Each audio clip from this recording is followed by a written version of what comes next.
Penggunaan jasa debt collector sesungguhnya telah diatur dalam undang-undang. Untuk itu, saat melakukan eksekusi, seorang debt collector pun harus dilengkapi sertifikat fidusia, kartu sertifikat profesi, surat kuasa atau surat tugas penarikan, dan kartu identitas. Meski demikian, faktanya tidak sedikit aksi premanisme yang masih meresahkan masyarakat akibat keberadaan debt collector tanpa sertifikasi atau ilegal. Lantas siapa yang dengan sengaja bekerja sama untuk melibatkan oknum-oknum tersebut? Tim Fakta mencoba menggali informasi ini pada seorang pria yang hingga kini masih aktif menjadi debt collector. Adalah Frankie, sebuah nama yang sengaja kami samarkan. Ia menuturkan bagaimana seharusnya seorang debt collector melaksanakan tugasnya. Bang Frankie, kita akan menyoroti kasus yang sekarang sedang ramai. Tapi sebelum masuk ke kasus di mana selebgram ini harus diambil paksa kendaraannya dengan sejumlah oknum debt collector begitu ya. Saya mungkin mau tanya terlebih dahulu, kalau dari debt collector itu sendiri, alur dari perintahnya ini akan seperti apa, Bang?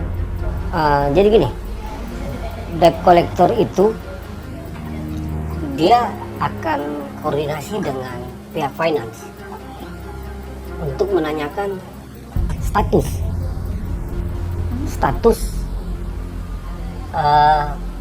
mobil ini nunggak apa tidak. Mereka akan koordinasi ke pihak finance.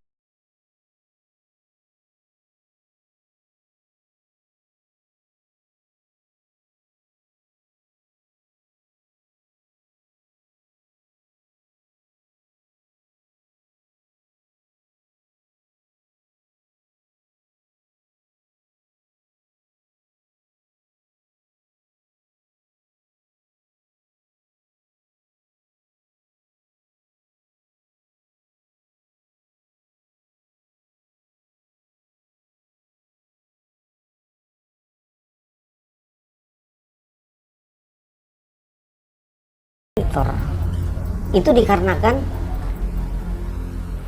unit ini sudah tidak berada di debitur, Sudah berpindah tangan. Nah, proses untuk si pihak finance mengeluarkan SK itu prosedur akan dijalani. Pertama dia akan kirim yang namanya surat peringatan atau SP.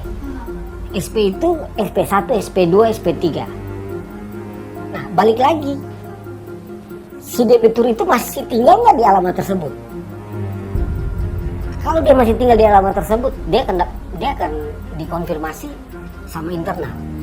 Tapi giliran dia tidak tinggal di alamat tersebut, maka pihak-pihak finance akan mempergunakan DC untuk memantau unit tersebut keberadaannya ada di mana. Kalau Bang Frankie ini kan terverifikasi begitu ya, Bang ya, artinya legal. Nah, pada saat menerima perintah itu apa yang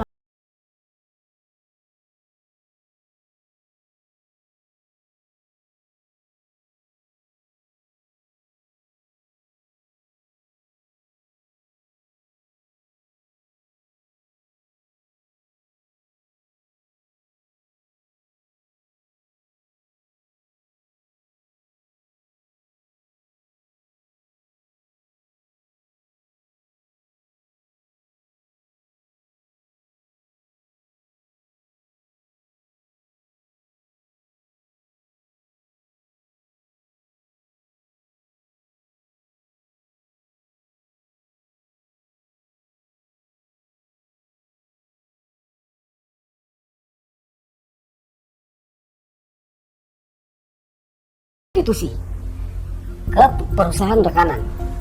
Dari perusahaan rekanan akan memberikan surat tugas kepada DC untuk bertemu dengan si pemegang unit.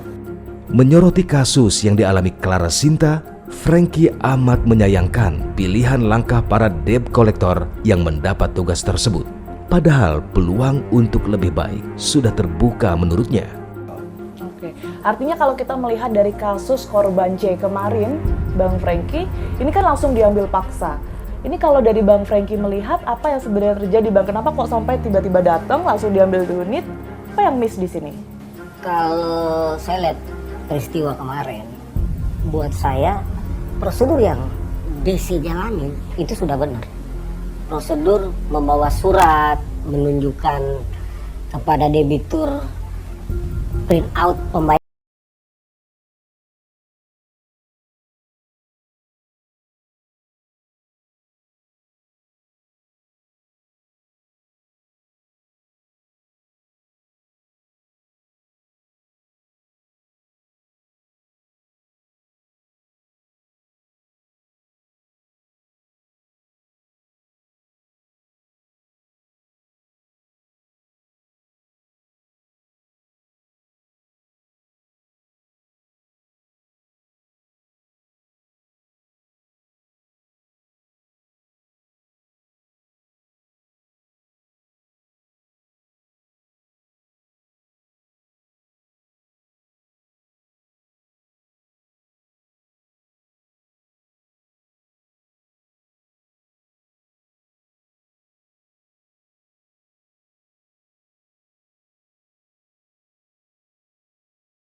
Bisa sertifikat kita bisa dicabut.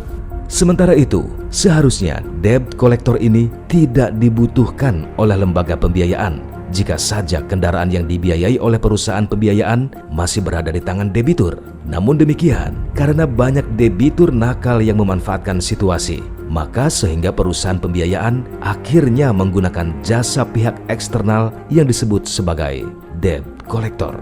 DC ini dipergunakan oleh finance untuk mencari unit-unit tersebut yang dipindahtangankan.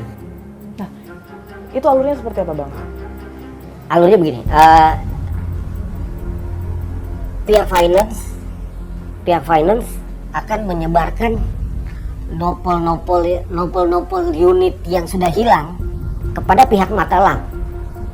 Kita tidak berbicara unit ini di debitur. Kita berbicara unit ini yang sudah hilang.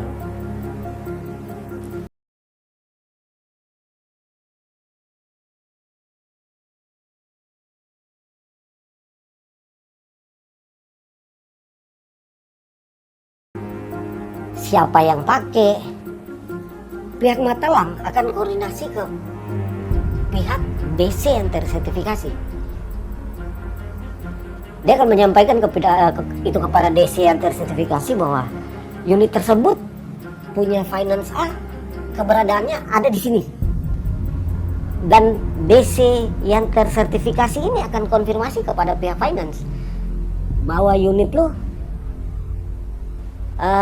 nopol sekian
yang ada celah keuntungan yang buat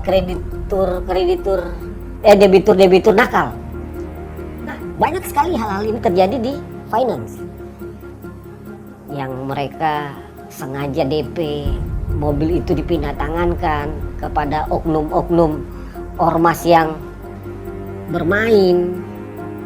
Ini bukan hal yang baru terjadi, ini udah hal yang buat kami BC melihat ini sudah hal biasa yang terjadi begitu.